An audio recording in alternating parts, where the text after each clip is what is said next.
जय माई की।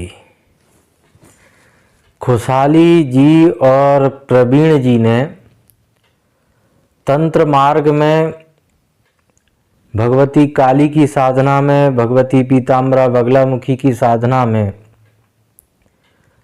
पशु बलि के ऊपर पशुओं की जो बलि दी जाती है उसके संदर्भ में अपने कुछ प्रश्न पूछे हैं।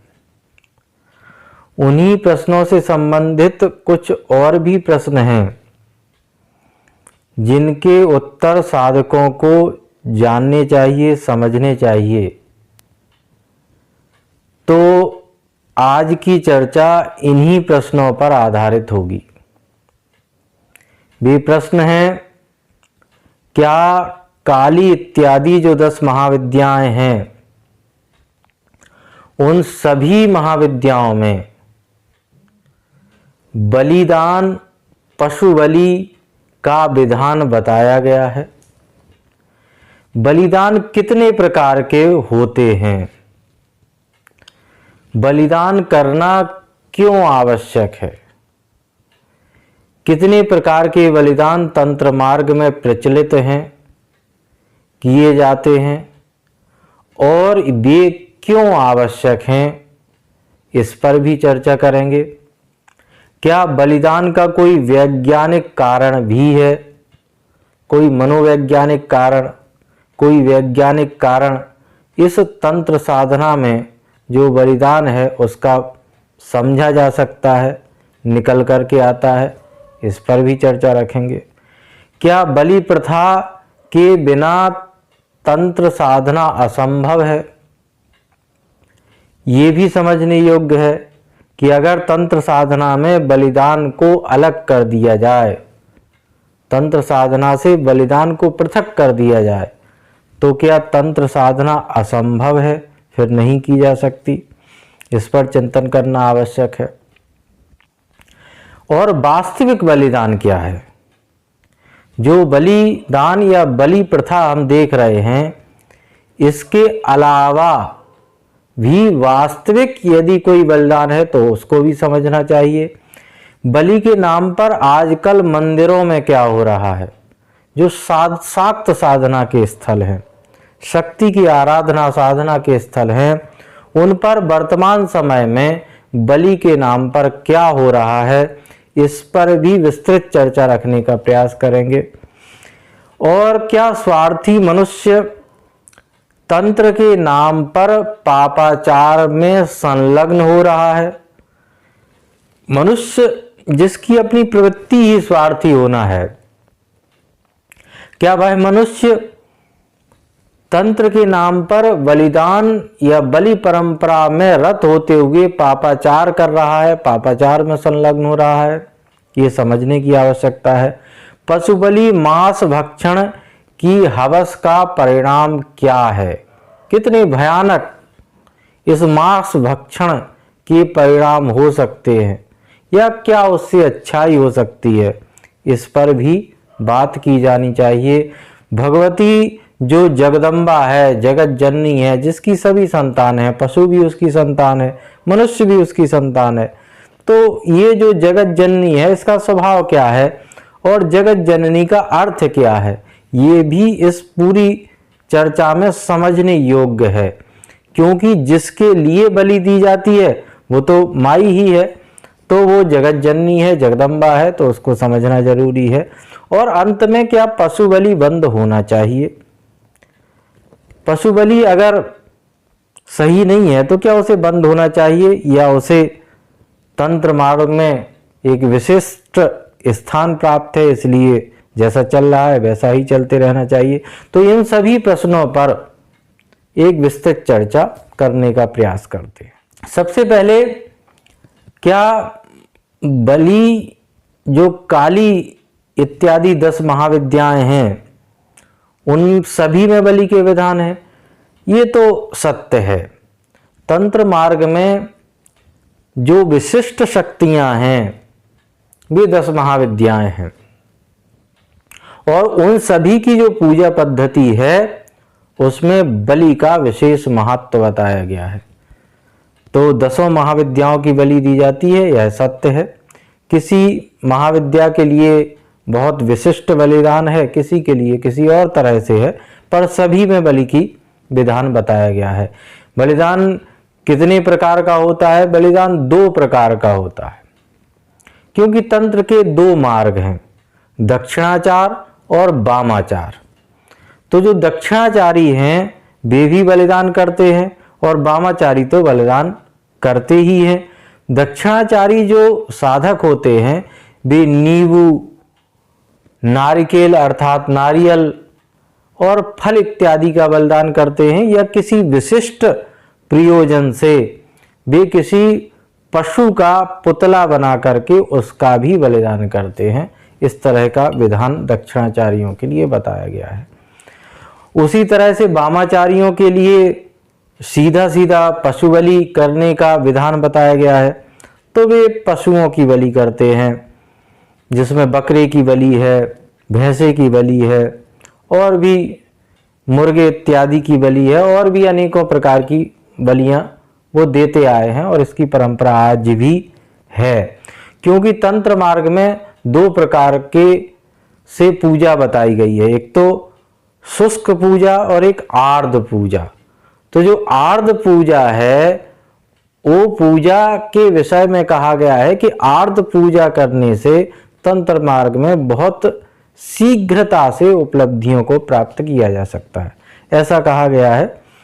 इसलिए जो वामाचारी हैं वे विशेष रूप से पशु बलि करते हैं, और ये परंपरा आज भी बहुत सी जगहों पर देखी जाती है। बलिदान करना क्यों जरूरी है, इसको समझना बेहद जरूरी है। ऊर्जा जो हमारी शक्ति है उसमें मारकत्व देना, उसमें मारक क्षमता उत्पन्न करना, मारक क्षमता को बढ़ाना, मारकत्व को बढ़ाना, इसके लिए बलिदान आवश्यक है। अब हमें इसको थोड़ा सा और गंभीरता से और विस्तार से समझने की आवश्यकता है। तंत्र में जितनी भी पूजाएं की जाती हैं, चाहे वह किसी प्रतिमा की पूजा हो, देवी की किसी विशिष्ट प्रतिमा की पूजा हो, किसी पिंडी रूप में पूजा की जाती हो, किसी यंत्र में पूजा की जाती हो, इन सभी में जो तंत्र की विधि बताई गई है उसमें यह स्पष्ट अर्चन पद्धतियों में बताया गया है कि साधक अपनी ही ऊर्जा को स्थापित करता है यंत्र में, प्रतिमाओं में, और पिंडियों में, यंत्र में, प्रतिमाओं में वो अपनी ही ऊर्जा को स्थापित करता है। उसके लिए उसे सबसे पहले त्रिखंडा मुद्रा से पुष्प लेना होता है, उसके बाद सर्व त्रिखंडा मुद्रा का निर्माण करते हुए उसमें अपनी जो भगवती उसके ही हृदय में ऊर्जा के रूप में, शक्ति के रूप में विराजमान है, उसका ध्यान करते हुए अपने ही नासिका रंध्रों से जो वायु प्रवाहित हो रही है उसके माध्यम से ऐसा वह ध्यान करता है, आवाहन करता है कि नासिका रंध्रों से वो शक्ति स्वरूपा, ऊर्जा स्वरूपा भगवती जो सर्व त्रिखंडा मुद्रा के माध्यम से उसने पुष्प ग्रहण किया हुआ है उसमें वह निवास कर रही है, और फिर उसी पुष्प को वो यंत्र और मूर्ति के समक्ष अर्पण कर देता है। अर्थात यह स्पष्ट है कि तंत्र मार्ग किसी बाह्य पूजा की ओर इशारा करता ही नहीं है। तंत्र मार्ग आपकी ही आत्मशक्ति को बाहर स्थापित करके उसको पूर्ण स्वरूप दे करके, उसको जिस तरह का स्वरूप आप देना चाहती हैं उस तरह का स्वरूप दे करके फिर उसे अपने अंदर स्थापित करने की एक वैज्ञानिक विधि है। और इसमें पूजा अर्चन के उपरांत फिर साधक संहार मुद्रा के माध्यम से पुष्प जो यंत्र अथवा मूर्ति के ऊपर अर्पित किया गया है उस पुष्प को उठाता है और फिर वो अपने नासिकारंध्रों से उसकी सुगंध के स्वरूप में भगवती को, उस शक्ति को, उस आत्मशक्ति को, उस ऊर्जा को वह फिर से अपने हृदय कमल में स्थान देता है। तो ये जो पूरी विधि है ये वैज्ञानिक विधि है। इसमें साधक अपनी ही ऊर्जा पर कार्य कर रहा होता है। तो इसमें जो बलि विधान है वह बलि विधान साधक की उस ऊर्जा को मारक शक्ति के रूप में रूपांतरित करने के लिए होता है। अब ये मारक शक्ति क्यों आवश्यक है इसको भी समझ लेना आवश्यक है। आपके शत्रु बाह्य हो न हो, आंतरिक तो होते ही हैं, और उन आंतरिक शत्रुओं को मारने के लिए भी आपके अंदर आपकी आत्मशक्ति को मारक होना बहुत जरूरी होता है। इसलिए जब तक आप अपने आंतरिक शत्रुओं का वध नहीं करते तब तक आप विशुद्ध साधक नहीं हो सकते। तो इसलिए यह मारक शक्ति आवश्यक है। अब इसका कोई वैज्ञानिक कारण भी होना चाहिए। तो वैज्ञानिक कारण यही है कि ये जो साधक होते हैं ये साधक एक प्रकार की सैन्य शक्ति है, धार्मिक सैन्य शक्ति। पहले पुरातन काल में किसी राष्ट्र की बहुत बड़ी सेनाएं नहीं हुआ करती थी। बहुत छोटी छोटी सी सेनाएं, छोटे छोटे से राज्य हुआ करते थे, तो छोटी छोटी सेनाएं हुआ करती थी। तो उन सभी के माध्यम से एक विशिष्ट रक्षण कैसे किया जा सकता था, उसके लिए धार्मिक जो कुछ मार्ग थे, जो कुछ संप्रदाय थे, उनमें ऐसी व्यवस्था की गई थी कि उनके जो साधक हों वे भी राष्ट्र रक्षा के लिए ट्रेनिंग प्राप्त हों, उन्हें भी उस तरह की ट्रेनिंग दी जा सके। तो अगर केवल धर्म में दया का ही भाव रहेगा तो समय आने पर जब विधर्मियों का आक्रमण, जब विधर्मी आक्रमण करते हैं तो उनके द्वारा रक्षण किस तरह से किया जा सकेगा। दयालु व्यक्ति तो कभी किसी को मार ही नहीं सकता, किसी का वध ही नहीं कर सकता। उसे तो दूसरों का रक्त देख करके भी चक्कर आने लगेंगे, वो तो चक्कर खा करके गिर पड़ेगा। तो इस तरह की कुछ ट्रेनिंग देने की व्यवस्था की गई थी जिससे धर्म पर, राष्ट्र पर संकट आने पर वे राष्ट्र और धर्म की रक्षा के लिए भी तत्पर हो सकें। और इसीलिए जो तंत्र के साधक हैं वे सैन्य मार्ग के साधक होते थे, वे एक प्रकार से सैन्य के ही होते थे। इसलिए इसका एक मनोवैज्ञानिक कारण भी है कि बलिदान के माध्यम से उन्हें इतना परिपक्व बनाया जाता था कि वे शस्त्र और शास्त्र दोनों को धारण करते हुए धर्म युद्ध में संलग्न हो सके। तो यह एक बहुत बड़ा वैज्ञानिक कारण भी बलिदान का नजर आता है। क्या बलि प्रथा के बिना तंत्र साधना अधूरी है, असंभव है? यह भी सत्य ही है। अब बलिदान की महत्व क्या है इस पर आगे चर्चा करेंगे, लेकिन यहाँ केवल यह समझ लेना जरूरी है कि साधक को सर्वप्रथम अपने आंतरिक शत्रुओं का वध करना ही होता है। काम क्रोधौ दौ पशु, ये जो आंतरिक शत्रु हैं ये पशुवत हैं। काम, क्रोध, लोभ, मोह ये सभी पशुवत हैं। अब एक पशु किस तरह से एक बहुत अच्छा साधक हो सकता है, ये तो संभव ही नहीं है। तो अपने अंदर के आंतरिक पशुओं को वध करने की, नष्ट करने की जो एक विस्तार से व्याख्या की गई है वो तंत्र मार्ग में ही की गई है कि इन सभी की बलि देना है ज्ञान के खड्ग से।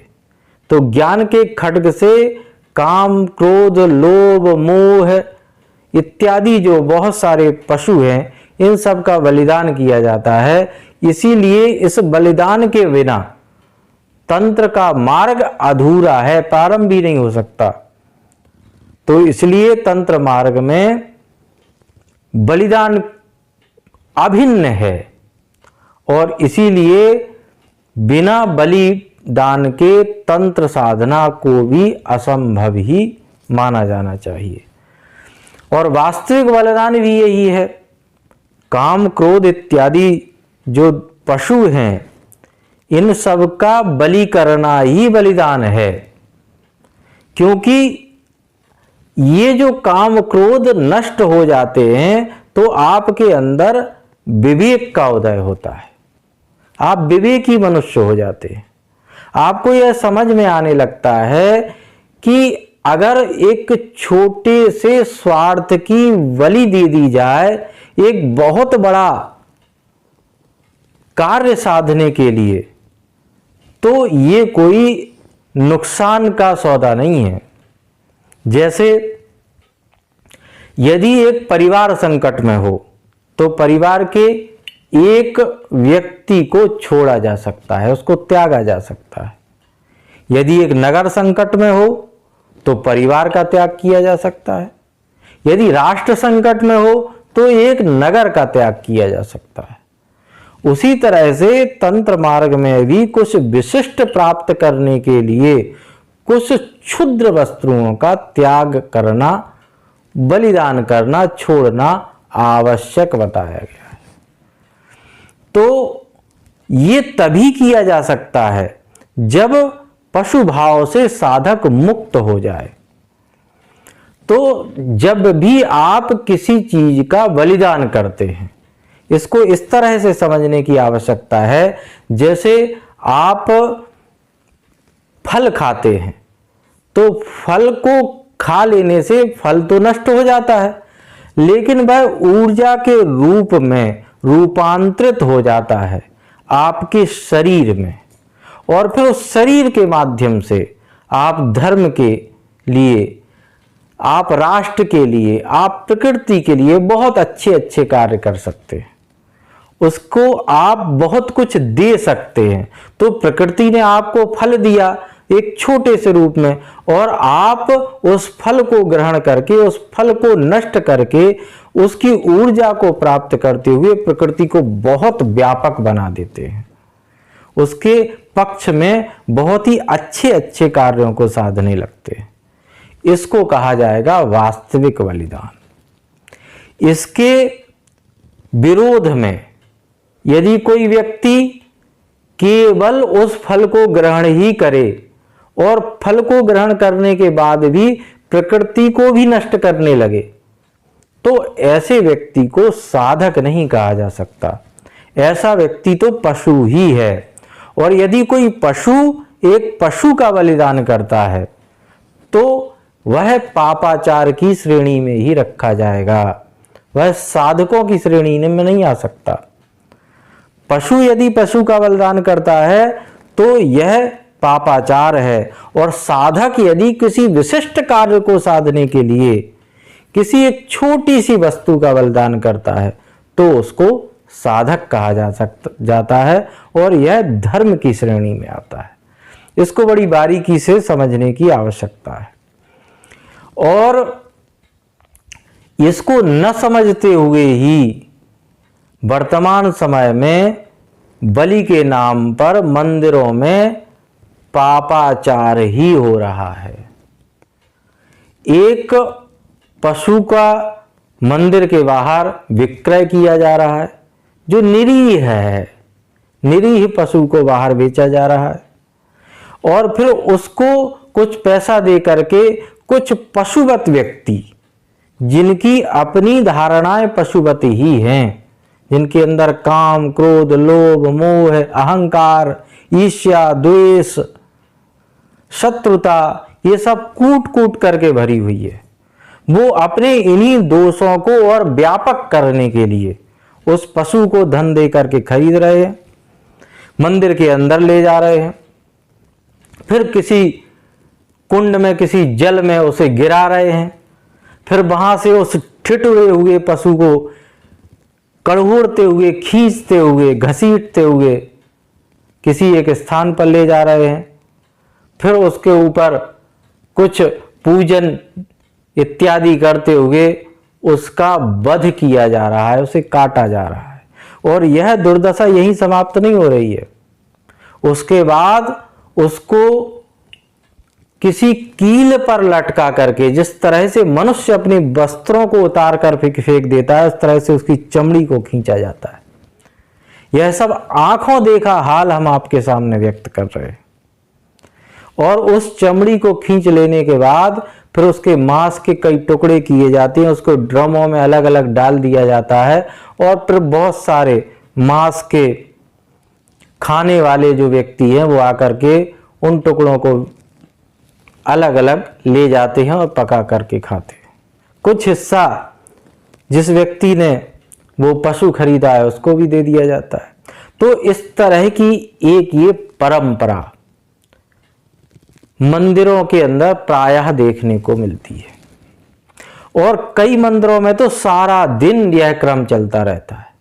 और ऐसे व्यक्ति पशु बलि करने के लिए जा रहे हैं जो स्वयं पशुवत हैं, जिनके अंदर पशुता कूट कूट करके भरी हुई है।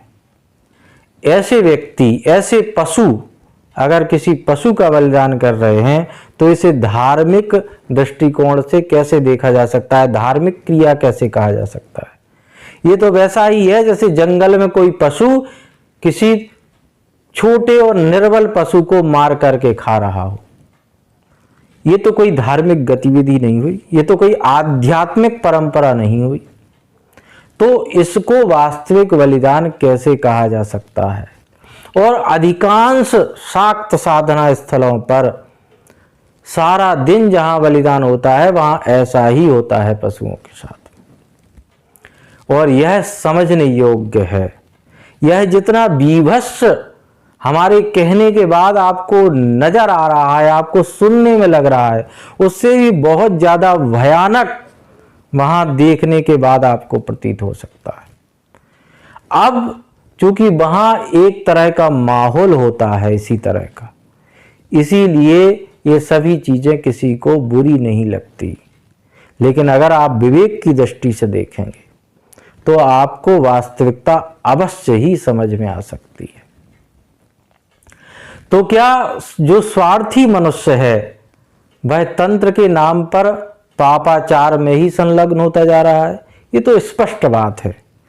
किसी पशु को मारने का अधिकार नहीं दिया जा सकता, और अगर दिया जा सकता है तो ये जंगल की परंपरा है, जंगल का नियम है, आध्यात्मिक परंपरा नहीं है। तंत्र मार्ग नहीं हो सकता, प्रबुद्ध और ज्ञानियों का मार्ग नहीं हो सकता। अब जो पशु बलि है, जो मांस भक्षण की हवस है, उसके कितने भयानक परिणाम हो सकते हैं उस पर भी थोड़ा सा चिंतन करने की जरूरत है।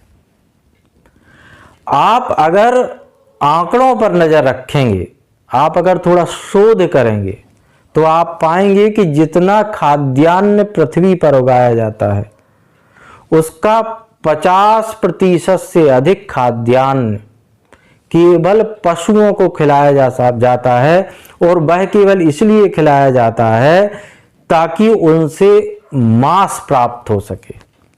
और वह मांस इसलिए प्राप्त किया जाता है क्योंकि कुछ मांस भक्षण की हवस रखने वाले पशुवत प्राणियों को वो खाने के लिए मिले, जिसमें कोई स्वाद नहीं होता, जिसमें केवल मसालों का स्वाद डाल करके उसे स्वादिष्ट बनाने का प्रयास किया जाता है।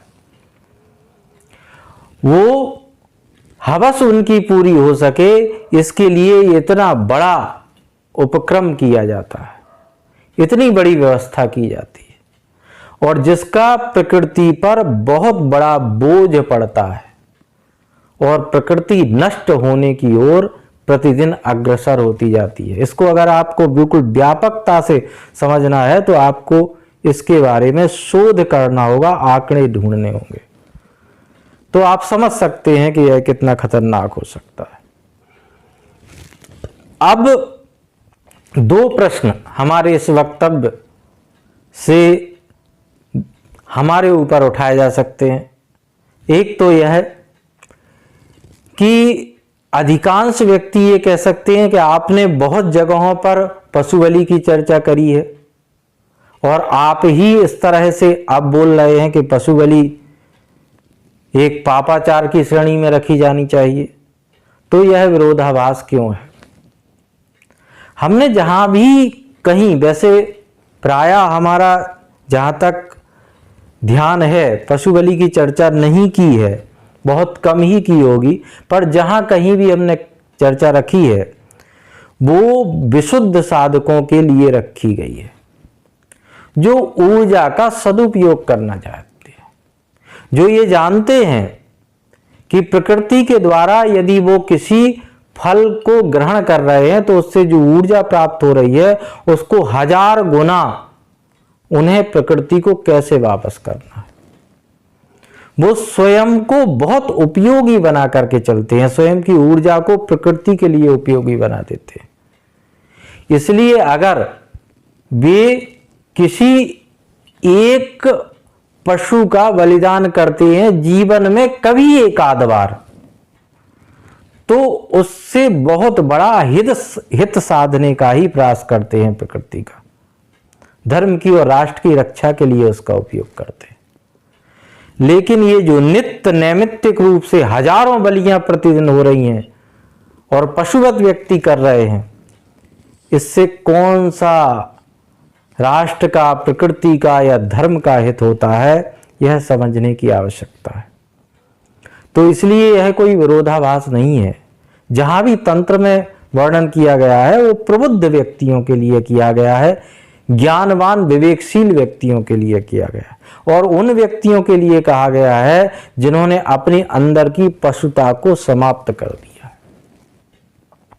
यह उन व्यक्तियों के लिए नहीं किया गया है जो अभी भी पशुवत ही है। दूसरा यह है कि एक प्रश्न अधिकांश और भी करते हैं कि हमारे ही धर्म में क्यों, बहुत सारे धर्मों में पशु का बलिदान होता है, पशु बलि दी जाती है। बहुत से धर्म तो मांस खाने के ऊपर ही आधारित से नजर आते हैं, तो आप अपने ही धर्म पर क्यों इस तरह से कर रहे हैं? गलत तो गलत ही है।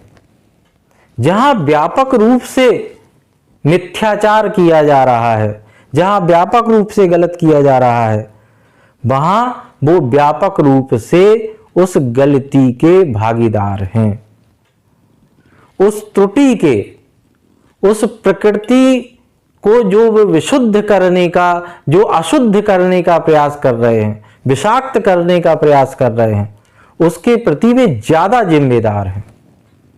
और अगर आप कम कर रहे हो तो आप कम जिम्मेदार हो। बात लक्ष्य की होनी चाहिए, केंद्रीय बात होनी चाहिए, और केंद्रीय बात है प्रकृति को संरक्षित करना।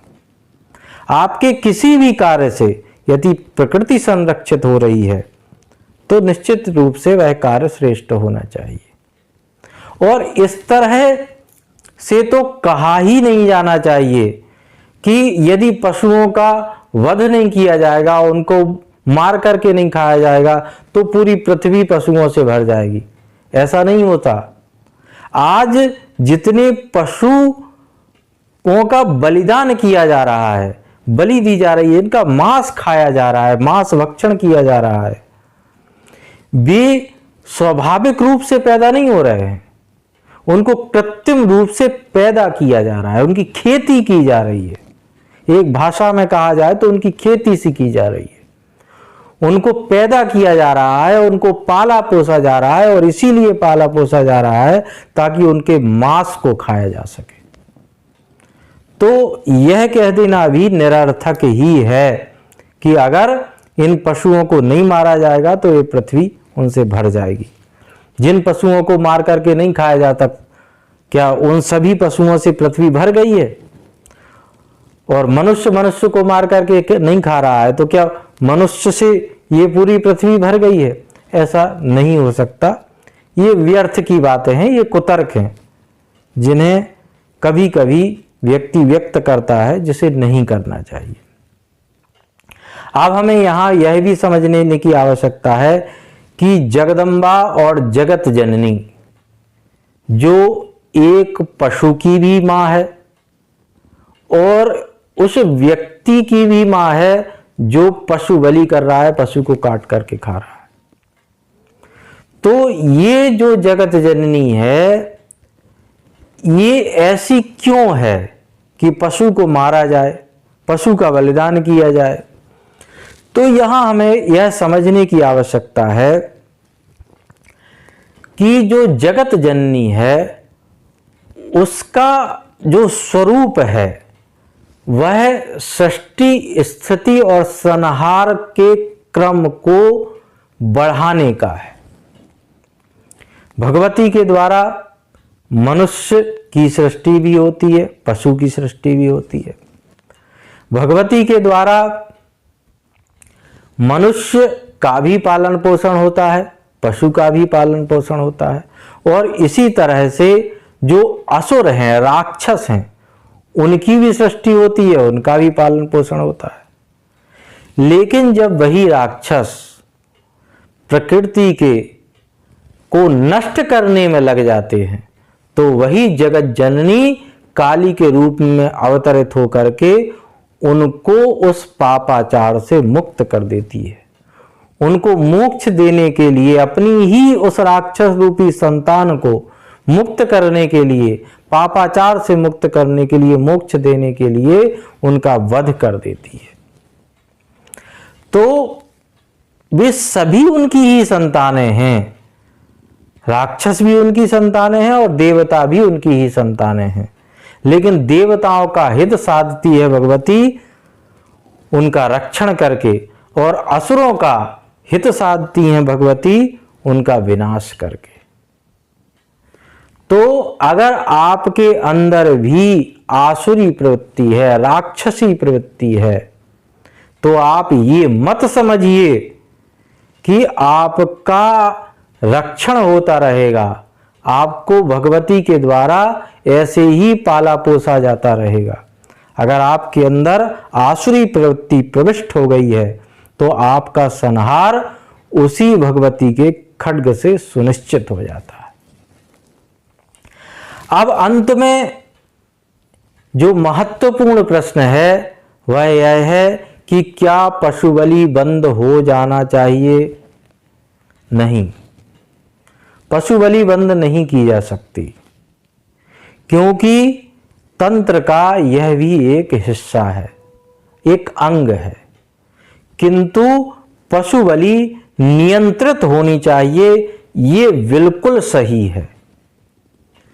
जिन मंदिरों में पशु बलि की जाती रही है, प्रतिदिन की जाती रही है, उन मंदिरों की भी अपनी कुछ नियम और कुछ मर्यादाएं हैं। वहां जब मंदिर खुलते हैं तो मंदिर में एक पशु की बलि दी जाती है, जो वहां की पूजा की बलि होती है। किंतु फिर सारा दिन ऐसे पशुवत व्यक्ति आकर के पशु बलि करते रहें, यह तर्क संगत नहीं है। एक बलि पर्याप्त होती है, अनेकों बलियों देने का अधिकार नहीं है। ऐसे जो साधना स्थल हैं उस पर इस तरह की बातों को बताया जाना चाहिए, इस तरह की विवेकपूर्ण बातों की चर्चा की जानी चाहिए, बोर्ड लगाने चाहिए, लोगों को समझाया जाना चाहिए कि बलिदान कितना महत्वपूर्ण है। और सबसे बड़ा बलिदान आपके आंतरिक पशुओं का है। अगर तुम अपने आंतरिक पशुओं का वध कर देते हो तो तुम्हें किसी भी पशु बलि की आवश्यकता नहीं है। तुम पूर्ण रूपेण साधक बन जाते हो, और ऐसे साधक बन जाते हो जिसकी सृष्टि भी भगवती ने की है और जिसका पालन भी भगवती की छत्र छाया में ही होता रहता है। और दिन दुगनी रात चौगनी ऐसे साधक तरक्की करते हैं, ज्ञान मार्ग में भी, भौतिक मार्ग में भी, सभी तरह की उपलब्धियां उन्हें प्राप्त होती हैं। क्योंकि उनके अंदर पशुता नहीं होती, राक्षसी प्रवृत्ति नहीं होती, हिंसा नहीं होती, हिंसा का भाव नहीं होता। प्रकृति के पक्ष में हमेशा ऐसे साधक खड़े रहते, उनका चिंतन ही प्रकृति का हित साधने के लिए होता है। और प्रकृति जो साक्षात भगवती का ही स्वरूप है। तो इस पूरी चर्चा को समझने के बाद आपके मन के क्या भाव हैं, ये हमें कमेंट्स के माध्यम से अवश्य सूचित करें। जय माई की।